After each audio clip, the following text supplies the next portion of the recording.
बिस्मिल्लाहिर्रहमानिर्रहीम। अस्सलाम वालेकुम स्टूडेंट्स। तो आज हम जिन टॉपिक को डिस्कस करेंगे वो है culture diversity and culture difference. Culture diversity और कल्चर डिफरेंस जो है ये होमी के बाबा के दिए के कॉन्सेप्ट्स हैं। कुछ और भी कॉन्सेप्ट्स हैं जो हमने प्रीवियस लेक्चर में जिनको डिस्कस भी किया था। अगर आपने उनको नहीं देखा तो आप उनको भी चेक कर सकते हैं। तो ये भी पोस्ट ग्रेजुएट स्टडीज़ में उन्होंने कॉन्सेप्ट दिया था कल्चर डाइवर्सिटी का, कल्चर डिफरेंस का। तो आज हम इस पर बात करने जा रहे हैं। तो स्टार्ट करते हैं आज का लेक्चर। देखते हैं कि कल्चर डाइवर्सिटी क्या है। ये जो टर्म है ना कल्चर डाइवर्सिटी की, ये डिफरेंट कल्चर्स, लैंग्वेजेस और ट्रेडिशन के एक साथ मौजूद होने को कहा जाता है। यानी कि कोई कम्युनिटी है, उस कम्युनिटी में डिफरेंट नेशन से ताल्लुक़ रखने वाले लोग हैं, मुख्तलिफ ममालिक के लोग हैं, उनका मज़हब मुख्तलिफ है, एक दूसरे से उनकी लैंग्वेजेस भी एक जैसी नहीं है और डिफरेंट कल्चर्स हैं उनके, और उनके ट्रेडिशन सब चीज़ें जो हैं, उनका रहन-सहन के तरीके जो हैं वो मुख्तलिफ हैं। लेकिन वो सब जो हैं वो एक साथ मौजूद हैं, एक साथ रहते हैं। अगर हम सब कॉन्टिनेंट की बात करें तो वहाँ पर 2 कौमें रहा करती थी, जिनमें एक हिंदू थी और दूसरी मुस्लिम थे। तो उन दोनों के जो रस्म व रिवाज थे, उनका मज़हब, उनकी रिवायात, अ, उनकी लैंग्वेजेस, उनकी सारी जो चीज़ें थी वो एक दूसरे से डिफरेंट थी। तो इसको कहा जाता है कल्चर डाइवर्सिटी। ये होमी के भाभा के अकॉर्डिंग ये क्या है, ये कल्चर डाइवर्सिटी है, ठीक है। कल्चर डाइवर्सिटी की एक सिंपल सी एग्जांपल हम ले सकते हैं। फ़र्ज़ करें कि आप एक ऐसे शहर में रहते हैं जहाँ पर डिफरेंट नेशंस और कल्चर्स के लोग रहते होंगे। कुछ लोग उर्दू बोलते होंगे, कुछ इंग्लिश और कुछ पंजाबी या फिर कुछ और लैंग्वेजेस बोलते होंगे ना। कुछ लोग वेस्टर्न का लिबास पहनते हैं और कुछ लोग ईस्टर्न का पहनते हैं। मतलब कुछ लोग मशरक़ी लिबास पहनना पसंद करते हैं और कुछ मगरिब का लिबास पहनना। कुछ लोग जो हैं वो देसी खाने पसंद करते हैं और कुछ लोग फ़ास्ट फ़ूड करते हैं और कुछ लोग चाइनीज़ खाने भी पसंद करते हैं। तो यही सब क्या चीज़ें हैं? ये सब चीज़ें जो हैं यही कल्चर डाइवर्सिटी है, यानी सकाफ़ती तनों। इसको कहा जाता है कल्चर डाइवर्सिटी, क्योंकि डिफरेंट कल्चर्स के लोग एक साथ रह रहे हैं ना यहाँ पर। डिफरेंट कल्चर्स के लोग, डिफरेंट कम्युनिटीज़ के लोग, डिफरेंट कंट्रीज़ के लोग यहाँ पर रह रहे हैं। लेकिन उनके जो रिवायात हैं, उनके रस्म व रिवाज हैं, वो एक दूसरे से बिल्कुल मुख्तलिफ हैं। तो ये चीज़ है कल्चर डाइवर्सिटी। अब ऐसा होता है कि वो सब लोग जो हैं एक साथ रह तो रहे होते हैं, लेकिन उनकी जो कल्चर आइडेंटिटीज़ हैं वो उनको हमेशा बरकरार रखते हैं। तो ये डिफरेंस ही कहलाता है कल्चर डाइवर्सिटी। उम्मीद है कि आपको ये अच्छे से समझ आया होगा।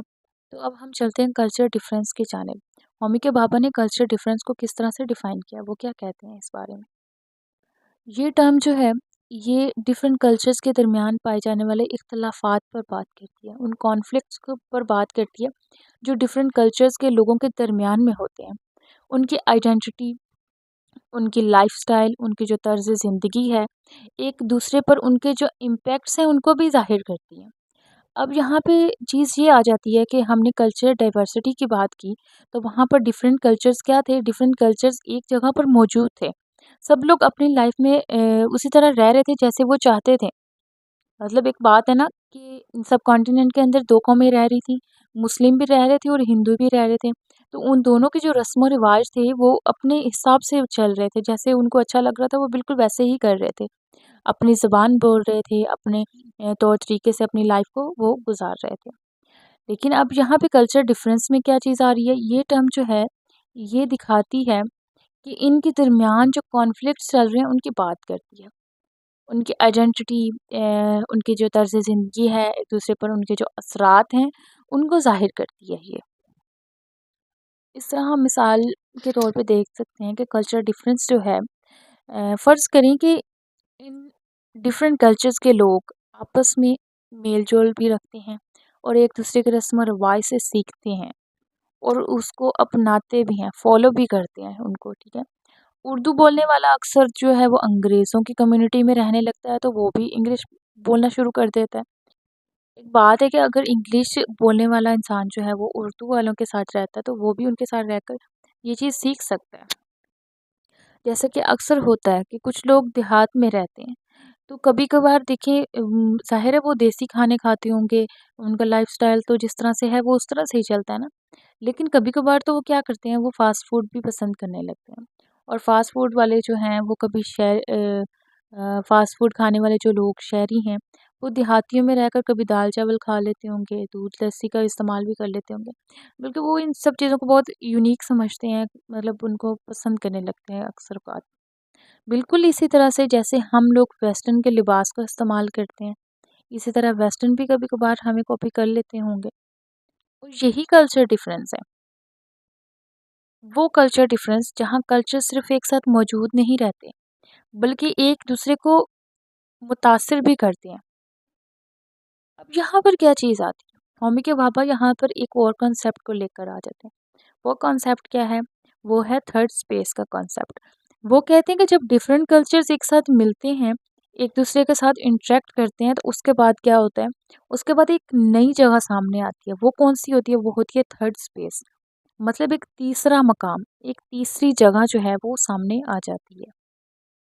जहाँ पर क्या चीज़ होती है? जहाँ पर डिफरेंट कल्चर्स जो हैं वो मिलकर कुछ नया काम करने लगते हैं। मतलब समझने के लिए सिंपल सी मिसाल ये है कि डिफरेंट कल्चर्स मिलकर एक नया कल्चर तैयार कर लेते हैं। और ये दोनों जो कंसेप्ट हैं, कल्चर डाइवर्सिटी और कल्चर डिफरेंस, ये कल्चर्स के दरमियान रिलेशन और आइडेंटिटी के हवाले से इम्पोर्टेंट है, लेकिन इनके मीनिंग और असरात मुख्तलिफ हैं।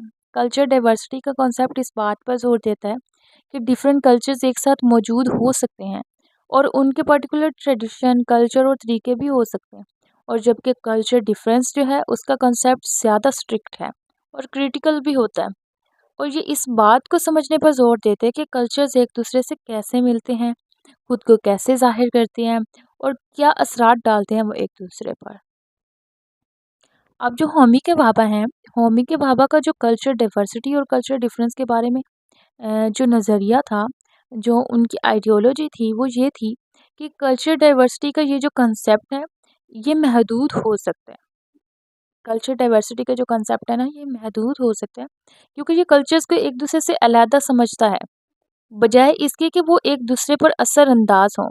अब कल्चर डिफरेंस के अंदर तो ये हो रहा था कि सब लोग जो हैं एक-दूसरे से एक्सचेंज कर रहे हैं अपनी वैल्यूज़ को, अपनी ट्रेडिशन को, अपनी कल्चर को, अपनी लैंग्वेजेज़ को। जबकि जो कल्चर डाइवर्सिटी है उसके अंदर सब लोग अपने हिसाब से चल रहे हैं, जो चीज़ जिसको अच्छी लग रही है वो वैसे ही कर रहा है। वहाँ पे कुछ भी एक्सचेंज नहीं हो रहा। और इसी तरह जहाँ पर वो कहते हैं कि कल्चर डाइवर्सिटी का अमल जो है इसके अंदर ये जो कॉन्सेप्ट है ये बिल्कुल महदूद है और ये कल्चर्स को एक दूसरे से अलहदा समझता है, मुख्तलिफ समझता है और अपने अंदाज से ज़िंदगी जीने पर लोगों को मजबूर करता है। जबकि जो कल्चर डिफरेंस है उसके बारे में होमी के भाभा क्या कहते हैं? होमी के भाभा कहते हैं कि कल्चर डिफरेंस जो है, ये कॉन्सेप्ट कल्चर डिफरेंस में कल्चर्स जो हैं वो मुसलसल तब्दील होते रहते हैं। मुसलसल एक दूसरे से वो चेंज करते रहते हैं। कुछ चीज़ें वो वेस्टर्न से ले रहे हैं और कुछ चीज़ें वो वेस्टर्न्स को दे रहे हैं। बिल्कुल यही चीज़ आ जाती है। और जब ये सारी चीज़ें होती हैं तो उसके बाद एक नया मकाम आता है, वो होता है थर्ड स्पेस। थर्ड स्पेस जो है वो जगह है जहाँ पर डिफरेंट कल्चर्स आपस में मिलते हैं। तो वो एक न्यू कल्चर आइडेंटिटीज़ बनाना शुरू कर देते हैं, जो उनकी असल सकाफ़त से बिल्कुल मुख्तलिफ होती है। जैसे कि अगर आपके पास एक कलर नहीं है, ठीक है? तो 2 कलर्स जो हैं वो अगर हम आपस में उसको मिक्स कर देते हैं, मिक्स करने के बाद एक नया कलर जो है वो जनरेट हो जाएगा, एक नया कलर बन जाएगा। तो यही चीज़ आ जाती है। बिल्कुल इसी तरह से जब डिफरेंट कल्चर्स आपस में इंटरैक्ट करते हैं, एक-दूसरे से मिलते हैं, तो उससे एक नई चीज़ जो है वो सामने आती है, एक नया कल्चर सामने आता है। तो उस कल्चर को क्या कहा जाता है? उस कल्चर को कहा जाता है थर्ड स्पेस। उम्मीद करती हूँ कि अच्छे से आपको समझ आया होगा। अगर वीडियो अच्छी लगी हो तो वीडियो को लाइक कर दीजिएगा। चैनल पर नए हैं तो चैनल को सब्सक्राइब कर दें। अपना बहुत सारा ख्याल रखिएगा। मिलते हैं नेक्स्ट वीडियो में, तब तक के लिए अल्लाह हाफ़िज़।